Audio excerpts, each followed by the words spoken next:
നമ്മിൽപ്പെട്ടവനല്ല ഒരാളുടെ ഭാര്യയുമായുള്ള ബന്ധം നശിപ്പിക്കുന്നവൻ. ഒരാളും അയാളുടെ ഭാര്യയുമായുള്ള ബന്ധം നശിപ്പിക്കുന്നവൻ നമ്മിൽപ്പെട്ടവനല്ല. ഇവിടെ മറ്റൊരാളുടെ ഭാര്യ വിവാഹം കഴിക്കുന്നത് നിഷിദ്ധമാണ്, പ്രത്യേകം പറയേണ്ടതില്ല. പക്ഷേ മറ്റൊരു സ്ത്രീ മറ്റൊരാളുടെ ഭാര്യയാണെന്ന് മനസ്സിലായി കഴിഞ്ഞാൽ അതോടുകൂടി അവളിൽ നിന്ന് പാലിക്കേണ്ട അകലം പാലിക്കാൻ മുസ്ലിം ഒരാൾ ശ്രദ്ധിക്കേണ്ടതുണ്ട്. അവൾ വർത്താനം പറയുക, അവളുടെ ഫോൺ വിളിക്കുക, അവളുടെ വാട്സപ്പിൽ സംസാരിക്കുക. ജാഹിലിയ കാലഘട്ടത്തിൽ വരെ ഒരു സ്ത്രീ മറ്റൊരാളുടെ ഭാര്യയാണെന്ന് അറിയപ്പെട്ടാൽ ജാഹിലിയത്തിൽ പുരുഷന്മാർ പൊതുവെ അവളെ നോക്കില്ല, ആ ഭാഗത്തേക്ക് അടുക്കില്ല. അവൾ ഇന്നയാളുടെ ഭാര്യയാണ് ജാഹിലിയ കാലഘട്ടത്തിൽ വരെ. പക്ഷേ ഈ കാലഘട്ടത്തിൽ സുബ്ഹാനല്ലാഹ് എത്ര കുടുംബങ്ങളാണ് ഇത്തരം മോശമായ ബന്ധങ്ങൾ, ഇത്തരം മോശമായ കാര്യങ്ങൾ കൊണ്ട് തകർക്കപ്പെട്ടിട്ടുള്ളത്. എത്ര കുട്ടികളാണ് മോശമായിട്ടുള്ളത്, എത്ര വീടാണ് തകർന്നു പോയിട്ടുള്ളത്.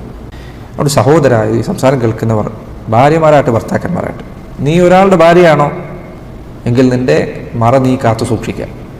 അന്യ പുരുഷനായിട്ട് സംസാരിക്കരുത്. എന്ത് കാര്യത്തിനാണെങ്കിലും സംസാരിക്കുന്നത്, നിനക്ക് ആവശ്യമുണ്ടെങ്കിൽ പറയാന്നല്ലാതെ നിന്റെ മറ, നിന്റെ സെത്തർ പരമാവധി നീ കാത്തു സൂക്ഷിക്കണം. നീ മറ്റൊരാളുടെ ഭാര്യയാണ്, അയാൾക്ക് നിന്റെ മേൽ അവകാശമുണ്ട്. നബി സല്ലല്ലാഹു അലൈഹി വസല്ലം അവിടുന്ന് ഒരിക്കൽ വീട്ടിലേക്ക് കയറി വന്നപ്പോൾ ആയിഷ റളിയല്ലാഹു അൻഹ അവർ ഒരാളെ സംസാരിച്ചുകൊണ്ടിരിക്കുക. ആയിഷ റളിയല്ലാഹു അൻഹ പറയാണ്, ഞാൻ അള്ളാഹു റസൂലിനെ ശ്രദ്ധിച്ചു സല്ലല്ലാഹു അലൈഹി വസല്ലം, അവിടുത്തെ മുഖം ദേഷ്യം കൊണ്ട് ചോക്കുന്നത് എനിക്ക് മനസ്സിലായി. ഞാൻ ഇവനെ വേഗം പറഞ്ഞു വിട്ടു. എന്നിട്ട് ഞാൻ നബി സല്ലല്ലാഹു അലൈഹി വസല്ലം പറഞ്ഞു, അള്ളാഹു റസൂൽ ഇന്ന ആളാണ്, എനിക്ക് ഇന്ന അർത്ഥത്തിൽ മുലകുടി ബന്ധത്തിൽ അവനുമായി കുടുംബ ബന്ധമുണ്ട്. അപ്പോൾ നബി സല്ലല്ലാഹു അലൈഹി വസല്ലം പറഞ്ഞത്, നിങ്ങളുടെ മുലകുടി ബന്ധത്തിൻ്റെ കാര്യം പരിശോധിക്കണം. ഇത്ര തവണ മുല കുടിച്ചാലല്ലാതെ ബന്ധം സ്ഥിരപ്പെടുകയില്ല. അവിടുന്ന് ആ സമയത്താണ് അത് ഓർപ്പിക്കുന്നത്. അപ്പോൾ പുരുഷനെ സംബന്ധിച്ച്, ഭർത്താവിനെ സംബന്ധിച്ചിടത്തോളം അവനവൻ്റെ ഭാര്യയുടെ കാര്യത്തിൽ ഗൈറത്തുണ്ടാവണം.